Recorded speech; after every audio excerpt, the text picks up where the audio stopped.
She said, Bush, can you pee in this cup for me? What? Bush, can you pee in this cup?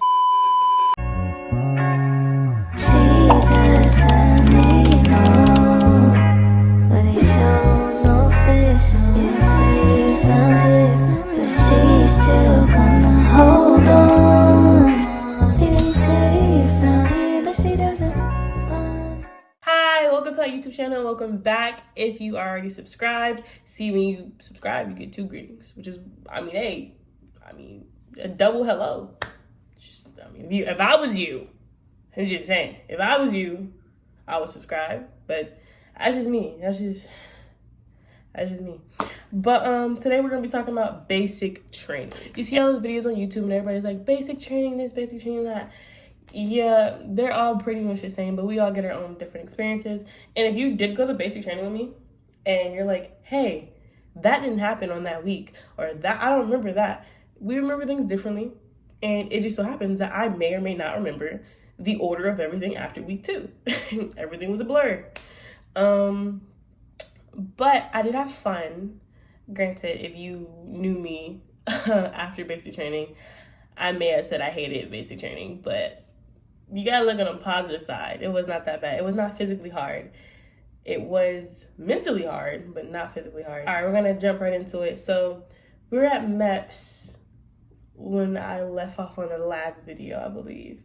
So for MEPS, we go to the airport to Texas, Lackland, Texas, which is where the security forces are. And I'm not even gonna get started on what them security forces be doing when they're in their when they're not even their basic training, when they're in their AIT. Wicked. Like, y'all can find that out for yourself. I'm not gonna do that because those are our police officers, and in order to get in the gate, I gotta walk past them, so I'm not gonna say nothing. I cannot see. I'm legally blind. That's my story. I'm sticking to it. I'm innocent. Anyways, so that's where our basic training is at Lackland. When we got on the bus to go to Lackland, the bus driver was like, hey, y'all not gonna have y'all phones, so y'all can have y'all last phone call, whatever, And I found out from my brother's flight and all that, they didn't get their last phone call. The bus driver was like, turn off your phone. And I was like, that's ridiculous. I got blessed, thank God. So I called my mom. I'm telling her, I'm explaining to her. I called my friend. I'm like, I'm so excited. I'm so scared. Write me letters, I ended up getting letters from like my mom, my dad, and my family. Let me see. Oh, and my best friend John. Once we get there, we get to this atrium. I forgot what the atrium is called, but I think it's named after somebody. If you remember what it's called, go ahead and let me know, because I forgot. I may even text my friend and see if she could tell me. But no, I'm not gonna do that. Liar! But so once we get there, all you hear is, come on, let's go, get off the bus. Oh, it's just like the movies. You're yelling at me, Mr. Sergeant. Okay. What? Bro, what are you talking about, man? We get into the auditorium, there's no more sergeant yelling. I'm like, oh, okay. We're sitting there and they're like, do not go to sleep. And I'm looking down. I don't know my ranks yet. But the person yelling at us, telling us not to go to sleep, was most definitely E2. At the time, I'm like, they're not a sergeant. They don't have enough stripes. So apparently these people were like on holdover. So like they couldn't go to their next whatever. I don't know. I don't fully remember. They told me their story, but I was like, I'm more concerned about getting my story finished. I don't want to be here no more. I'm ready to go. So they're like, yeah, do not go to sleep. Eat your MREs. Do not use the heating packet because you cannot use it indoors. After we were sitting in the atrium, we were sitting there till like, okay, let me see. Is it 2 o'clock in the morning? Then we had to sit on like our graduation concrete area. You also run in there, but that's like later on in the story. So we're sitting at like the graduation area, which we don't know this is the graduation area. And we're sitting there for like a good hour.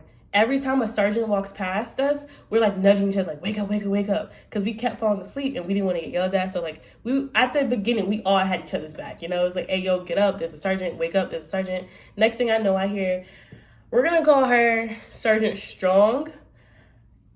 She was a black lady, short hair, so pretty. But that woman, right, terrifying. I think right now she's like a blue rope. It's like this light blue rope they wear around their canine. And all I heard is, get up, come on, move faster. Jesus Christ. Like, she had me, and my duffel bag was heavy. When I tell you, I felt like Hulk carrying that duffel bag when she was yelling at me. So once we get upstairs to our dorm. We're on the 3rd floor, so carrying all that heavy duffel bag up to the 3rd floor was really killing me. Sergeant Strong is like, welcome to the dorm, ladies. You're a warthog, blah, blah, blah, blah. She does her 321st spill. And then next thing I know, she's right next to me. And I get scared. I'm like, why is she like this close to me? I didn't do anything. I just got here. Turns out the girl who came in behind me, her name is Violet. We're going to name her Violet. She did something. And next thing I know, Sergeant is screaming in her face. Well, not in her face because it has to be like, it's like around COVID time. So they have to be like a little distance. But she's yelling at her. All I hear is, answer my question, trainee. What's your name? And she's like, it's Violet, whatever. And then Sergeant's like, stand at the position of attention when you're talking to me. And she was like, yes, ma'am. This is when I looked over because like I didn't want to look at it, but I was like side-eyeing it. She was like, do I look like a ma'am to you? And I was like, oh. I squinted a little bit. I'm like, yeah, you look like a woman to me. And then like Violet looked at her and was like, I'm sorry. She said, it's Technical Sergeant Strong. Thanks for the promotion, trainee, but I'm a sergeant. Yes, ma'am. Yes, ma'am. Oh, yes, sergeant. Yes, sergeant. And then like that entire night, because we got in the room at like 3 o'clock in the morning, that entire morning, I guess, whatever, Sergeant was on Violet, like yelling at her. She was like, it's the first day, trainee, and I already know your name. I'm like, dang. You hate to see it. Honestly, you hate to see it. You really do. Second day, she knew my name because apparently we should have a wingman. And my wingman would always turn to leave because they were scared. So, like, she'd be like, you, come here. And I'd walk up. She's like, where's your wingman? I don't know where my wingman is. She got scared and turned. And now I'm scared and I want to turn. And I'd be like, well, she's gone. And Sergeant's like, where's your reporter's name and trainee? Trainee Bush? Trainee, like, yeah, this is about to be a hard 8.5 weeks. It was most definitely a hard 8.5 weeks. And our reporting statement, by the way, was Sergeant Strong, Trainee Bush reports as ordered. And if you said it wrong, she'd be like, are you reporting for a news station? I'm like, I don't get it. I don't get the joke. But I'm going to say no, Sergeant, because you're always right. You're always right. That's day one. That was all day one, right? Violet ain't have no clothes. Anyways, day 2, the MTI wakes you up before Reveille. So all you hear is wake up, wake up, wake up, wake up, wake up, wake up, wake up, wake up, wake up, wake up, wake up. Get up. Come on, ladies. You're moving too slow. Get up, get up. Oh, this is for real. Like, this wasn't a dream. Like, I really signed that dotted line.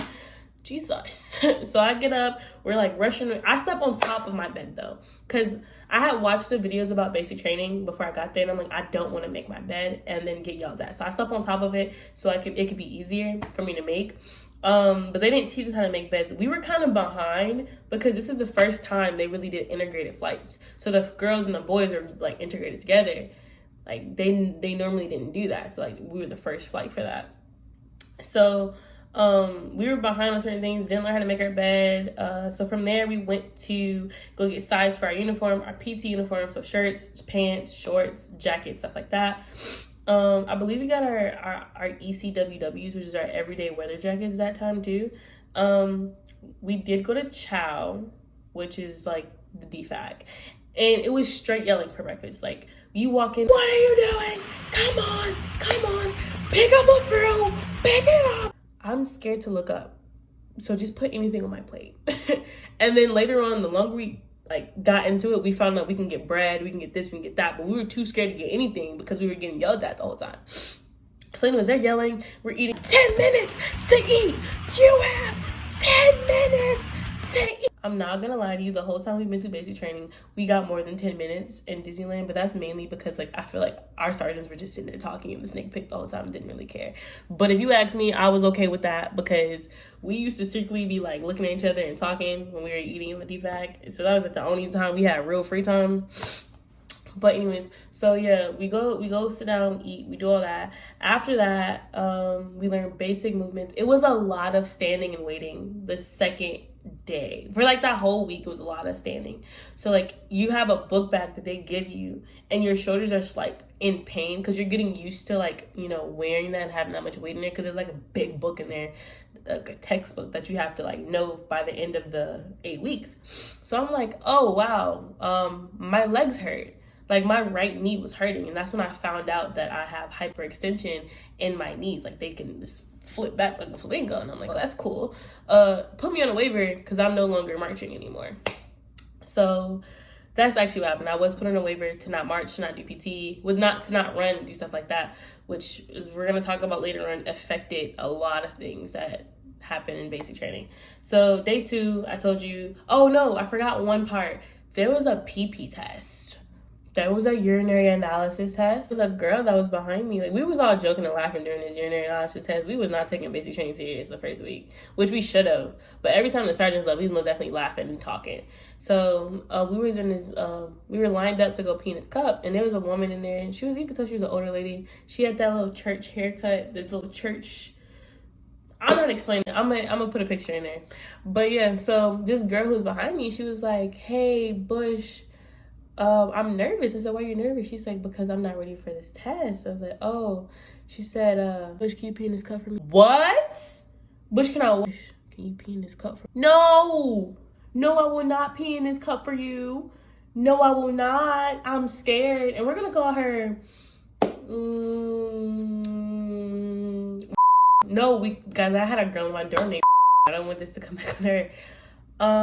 We're gonna call her Journey. Yeah, we'll call her Journey.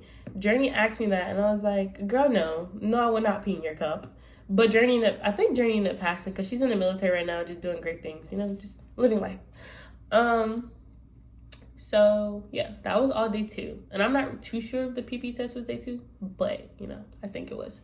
So then we're gonna move to day 3. We get, oh my God, how could I forget?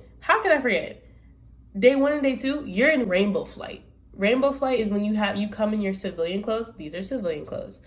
You come in your civilian clothes and you wear it for 2 days. That's how you kind of know what week certain people are on. Like in like day 3, you got your PT gear and your hat. So you were in like PT gear, you had the gray shirt, the blue shorts, and the white socks, and the shoes, whatever shoes you brought, right? And you had to wear your OCP cover outside all the time.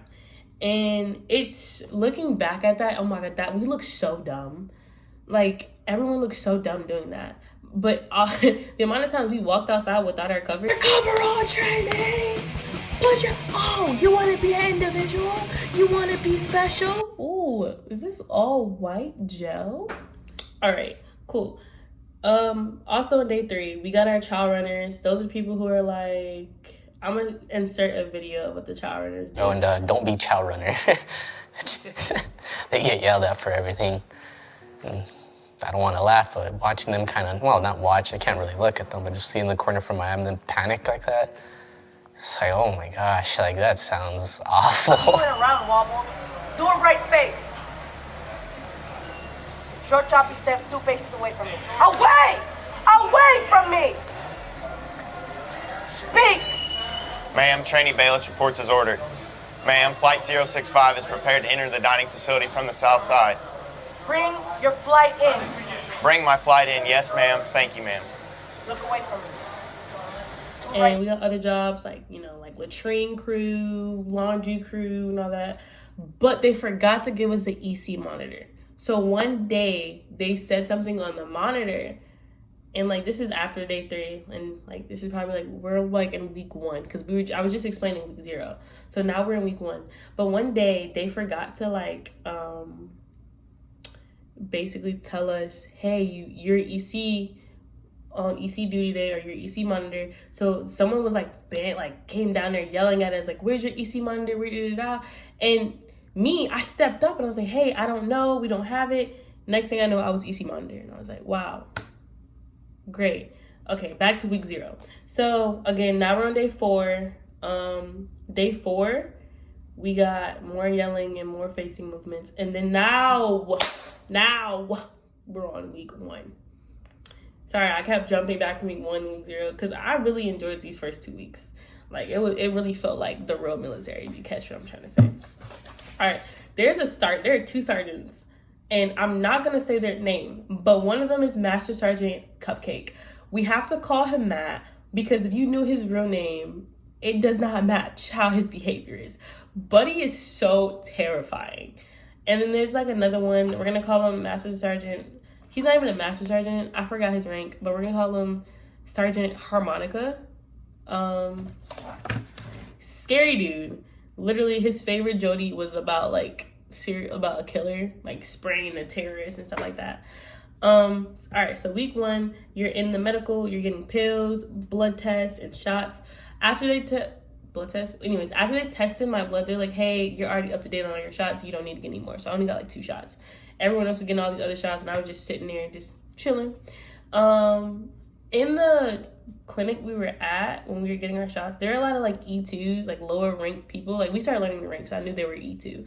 There were a lot of like lower ranked airmen yelling at us and treating us kind of like wonky, and we were like, oh, so as trainees we have no real rights, like this is a normal thing, because like all throughout basic training even civilians were treating us like crap. So like, okay, so this is normal, this is how we're supposed to be treated as trainees. Okay, cool. But nobody was like beating on us or like making us want to kill ourselves. Let me rewind that. There was a whole suicide watch bay, because apparently there were people that could not handle that. So I take that back. There were, and I do feel bad for those people because I did end up talking to some of them. One girl was like, yeah, I told them they didn't let me go, I was gonna, and I was like, oh, but you know, if you do that, you're here longer. And she was like, I just couldn't take them yelling at me anymore. And I said, okay, I understand.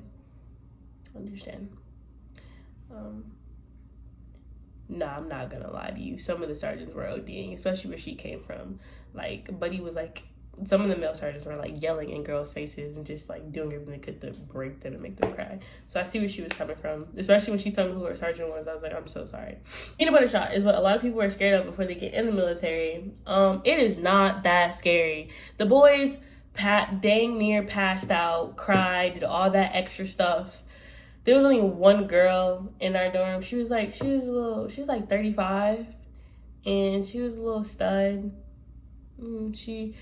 They shot her in her hip bone, apparently. Like, because we had like people who were in training giving us our shots, and apparently they messed her up. I felt bad, but I was like, she'll be fine, you know, she's not gonna die.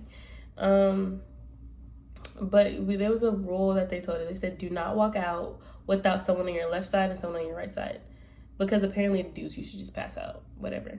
I'm not calling men weak though. I want to just put that out there, but like, a woman literally told us we only have this rule because the guys were so dramatic, and I was like, I can believe it, you know.